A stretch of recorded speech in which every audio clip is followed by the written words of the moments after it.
Ne vous est-il jamais arrivé de renoncer face à un logiciel inutilisable? N'avez-vous jamais abandonné un site web sans avoir trouvé ce que vous étiez venu chercher?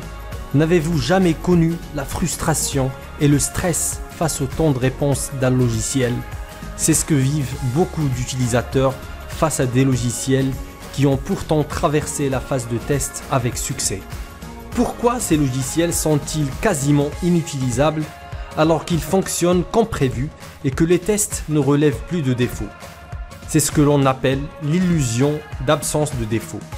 Ou comme j'aime bien l'appeler, il n'y a pas que le fonctionnel qui compte. Ce principe est défini par l'ISTQB comme suit. Trouver et corriger des défauts n'aide pas si le système conçu est inutilisable et ne comble pas les besoins et les attentes des utilisateurs. Les utilisateurs ont des attentes qu'ils voudraient voir dans le logiciel en construction. Ces attentes sont traduites en exigences et spécifications théoriques. Les tests se basent sur ces spécifications comme référence de comparaison pour vérifier le fonctionnement de l'application. Le logiciel fonctionne bien lorsqu'il a un comportement conforme à ce qui est prévu dans les spécifications.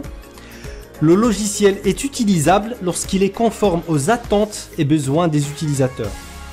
Les spécifications sont donc une traduction des attentes des utilisateurs et comme traduire c'est trahir, un logiciel peut être conforme aux spécifications et pas être conforme aux attentes des utilisateurs. Nous avons ainsi un logiciel qui fonctionne bien dans le sens où on n'y trouve plus de défauts, donc plus d'écart entre le comportement spécifié et le comportement réel constaté lors des tests. Mais on se rend compte, une fois fabriqué, que le logiciel n'est pas intuitif ou compliqué à utiliser malgré l'absence de bugs.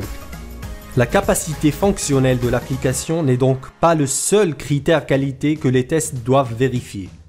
La norme ISO 9126 identifie bien d'autres critères principaux à couvrir en plus de la capacité fonctionnelle qui sont l'utilisabilité, qui est la facilité de l'utilisation et l'ergonomie, la fiabilité, la portabilité, la performance et la maintenabilité.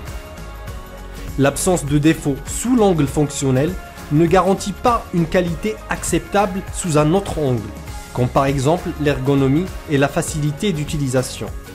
Remédier à ce problème passe par bâtir une bonne communication pour s'assurer de la bonne transmission des besoins et des attentes même implicites des utilisateurs aux membres de l'équipe de développement et de test.